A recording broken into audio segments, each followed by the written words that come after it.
ashes are all that remain of the man who symbolized India's finest aspirations. As the last religious rites are performed, a nation gives itself up to grief.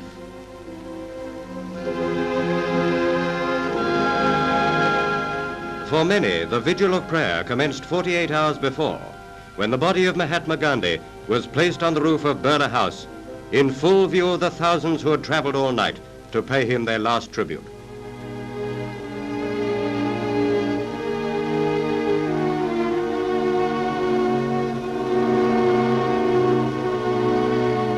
Laid on a hastily converted army truck, the body was drawn into the vast crowd lining the roads to the cremation ground. Planes strewed a saffron shower of petals over the route, while at the funeral pyre, the relatives and friends built mounds of flowers and perfumed spices high on the sandalwood logs. Nearby with his family sat the Governor General with officials of the government.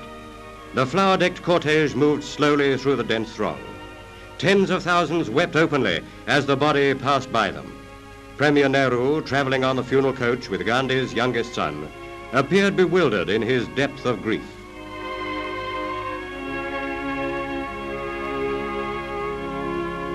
Closing behind, pressing forward, came 1 million mourners.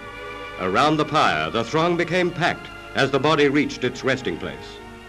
Of all the faces in that vast multitude, the most serene was that of the Mahatma. To those around him, Gandhi had seemingly been transformed from a beloved saint into a divinity. Ramdas Gandhi, youngest son of the Mahatma, placed the torch to the pile of sandalwood, and as the first plume of scented smoke lifted above the pyre, the great concourse of mourners swept across the barriers towards it. Against this tremendous human tide, the police were almost powerless. Mourners were forced close to the fiercely burning ghat. But, as in Gandhi's lifetime, peace won where force had failed.